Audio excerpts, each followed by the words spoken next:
Hello everyone, welcome to the next video and this side Amit Kumar. Today I'm going to tell you some words which are very important, which are very useful in your speaking. And चलिए आज का पहला ही word ले लेते हैं. It's sweet, sweet. अब मिठाई इसको बोलते हैं, सभी को पता है. अब मिठाई को स्वीट बोलते हैं, ये भी पता है. अब इसके लिए एक एडवांस वर्ड है जो कि है डेजर्ट. डेजर्ट. अब मिठाई की जगह आप यूज़ कर सकते हैं डेजर्ट. चलिए आज का सेकंड वर्ड लेते हैं जलेबी. अब जलेबी को क्या बोलते हैं इंग्लिश में? अब जलेबी को बोलते हैं funnel cake. It's funnel cake. Okay, चलिए अगला वर्ड लेते हैं. अगले वर्ड की बात करें तो अगला वर्ड है लड्डू. कभी सोचा है लड्डू को क्या बोलेंगे इंग्लिश में?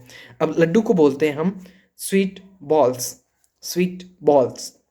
लड्डू को हम बोलेंगे स्वीट बॉल्स. चलिए अगला वर्ड लेते हैं जो कि बहुत ही इंटरेस्टिंग होने वाला है. इट्स हलवा. अब हलवे को कभी सोचा है दिमाग में कि क्या बोलते हैं इंग्लिश में? हलवे को बोलते हैं पडिंग. It's called pudding.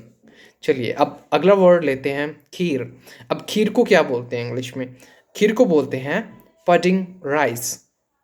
क्या बोलेंगे? Pudding rice. Pudding rice.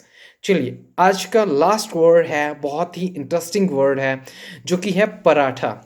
अब बहुत लोगों के माइंड में कंफ्यूजन रहता होगा कि इसको इंग्लिश में क्या बोलेंगे पराठे को. अब बाकी चीज़ें तो ठीक है लेकिन इसको पराठे को क्या बोलते हैं इंग्लिश में? अब पराठे को एक चीज़ मैं आपको बता दूं कि ये एक इंडियन डिश है जो कि इंडिया में तैयार हुई है, मतलब इंडिया में बनाई गई है पहली बार. अब इसको बोलते हैं हम पराठा. इंग्लिश में हम पराठा ही बोलेंगे लेकिन बहुत सारे लोग हैं उसको यूज़ करते हैं. ये ब्रेड है, मतलब दिस इज़ ब्रेड, मतलब एक ब्रेड है ये, जिसको आप फ्लैट ब्रेड भी यूज़ कर सकते हो इंग्लिश में. लेकिन मेनली हम इसको यूज़ करते हैं paratha. It's called paratha. Okay, I hope आपका डाउट क्लियर हुआ होगा. एंड चलिए अगले वीडियोस पाने के लिए सब्सक्राइब कीजिए इस चैनल को and press the bell icon please to get more information and notifications. So thank you, thanks a lot, have a good day, take care yourself.